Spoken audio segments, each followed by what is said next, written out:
an alarm went off. I got bullied by like 16,000 people and all this shit. My hair was falling out in clumps.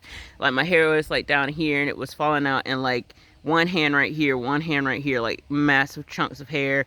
So I cut my hair off to like this long. I had been growing it out for like 2.5 years. I was upset. I was sick. There was mold in the house. Like my skin was turning black on patches and like peeling off, like leprosy. Like I had a fever. I was coughing up black shit and like my boogers were black. And like I was dying from the mold because I have a really bad black mold allergy, and like it was just bad. So long story short, at one point I just snapped on them because I came home. They towed my car, and were trying to evict me for parking crooked on the parking lot, and I was just sick of them. And so I came home and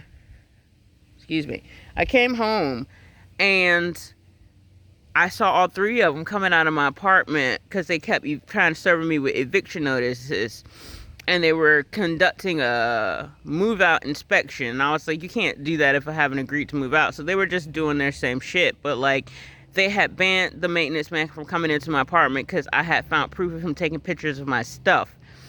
And they were like, okay, he can't come in here unless we're in here. So they called themselves being clever by allowing him to go through all my shit with them in the apartment. And they knew that was going to be a psychological irritation to me. So all three of them came out of my apartment, and we were coming up to each other on the sidewalk, and I swung my arm through the air. They started running past me, and when they got to the end of the sidewalk and I was on the opposite end, I screamed at them, I hate you so fucking much. So they called the police and told them that I threw water on them and chased them with a knife to try and get me evicted, like, for good.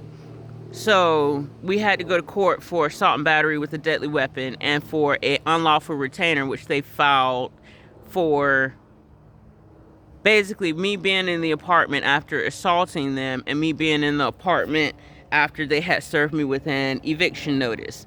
So the first judge, he was smart. Like, he was smart, and he knew what to do to keep me from like getting arrested for assault and battery. So we go to court, and they bring in an eyewitness for the assault and battery, and the eyewitness was like, she threw her hand in the air and she screamed at him, but she didn't describe me chasing them with a knife or throwing any water on them. So the judge was like, so she basically didn't do that, you're lying, it's perjury, all the shit. So he's like, if she agrees to move out, you have to drop the pending charges of assault and battery. And they were like, okay. So that was subtle, though. He said that, but they didn't catch it. It was kind of like in legal jargon, and it was written out in plain text in the paperwork, the documents for court. So I didn't realize he had said that. They probably didn't realize he had said that. So that was what we agreed to. And so I moved out. They took me to court for assault and battery with a deadly weapon. And the judge screamed at me that I wasn't schizophrenic, that I knew what I was doing when I assaulted them, which is discrimination against a disability, and found me guilty and said you have a misdemeanor, which it was a felony, which was another janky thing she did, but found me guilty of a misdemeanor with a 1-year jail sentence suspended on the grounds that I take anger management classes. So, I was pissed off. So I had to move out. I moved into homelessness, caught my NGRI charge because I was mentally under duress. I was sick. I was dealing with my abusive family member, my husband's death, the stress of the cyberbullying, and the stress of the apartment and the stalking, and the stress of being homeless. And all the stress of being homeless and the way the people were treating me while I was homeless, I was just sick. So I caught my NGRI charge. The judge arrested me for failure to comply because I wasn't taking the anger management classes because I was homeless and obviously I couldn't.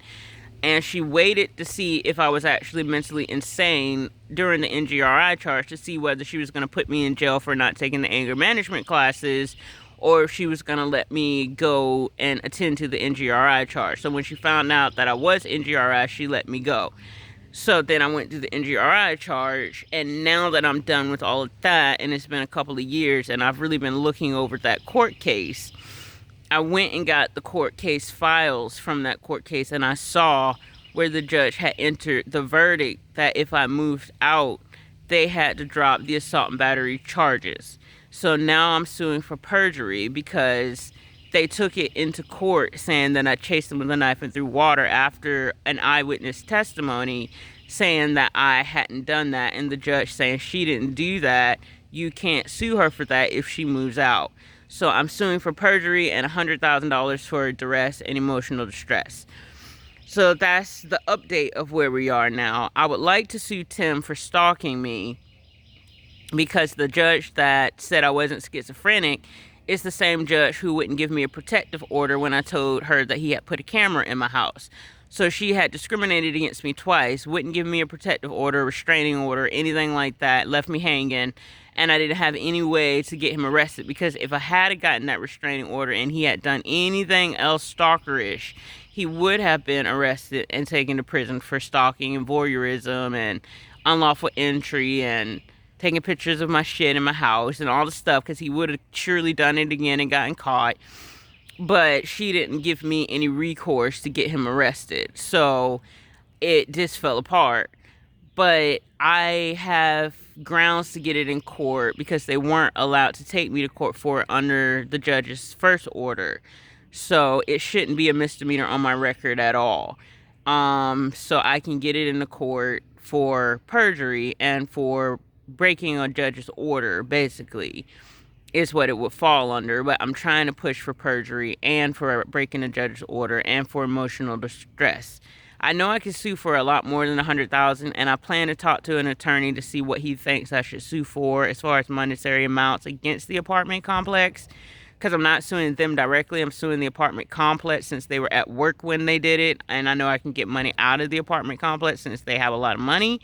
But that's the plan for right now, is to sue for money for emotional distress, and sue for perjury, because I really would like to get them arrested for what they did to me, because I was charged as a criminal.